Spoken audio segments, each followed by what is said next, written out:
Hi, welcome to Hemalatha vlog. పండిన మామిడి పళ్ళు ఉంటే ఇంట్లో రోజు మామిడి పళ్ళు తింటూ ఉన్నాం కదా.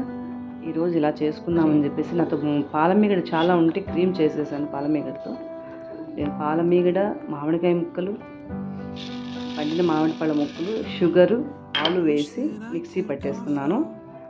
షుగర్ ఇష్టమైన వాళ్ళు షుగర్ వేసుకోండి, లేదా అవాయిడ్ చేయండి, లేదా తేనె కలుపుకోవచ్చు. నేను కొద్దిగా స్వీట్నెస్ కోసం షుగర్ వేసాను.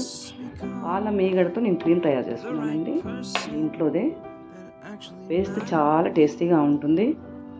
అందుకని నేను మీగడ కొంచెం మిక్సీకి వేసి ఇలా మిక్సీలో వేస్తున్నాను. ఇలా మిక్సీ పట్టేసి మనం ఒక డీప్ ఫ్రిడ్జ్లో పెట్టేస్తే ఐస్ క్రీమ్ లాగా కూడా తయారవుతుంది. ఐస్ క్రీమ్ కూడా తినచ్చు. వెదర్ కూల్గా ఉందనేసి ఐస్ క్రీమ్ నేను ఇష్టపడట్లేదు.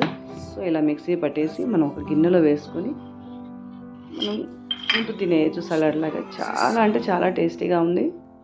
మీరు కూడా ఒకసారి ట్రై చేయండి. చాలా అంటే చాలా బాగుంది. పిల్లలైతే మరీ ఇష్టపడతారు. Thank you for watching. Please subscribe my channel Hemalatha vlog. Thank you.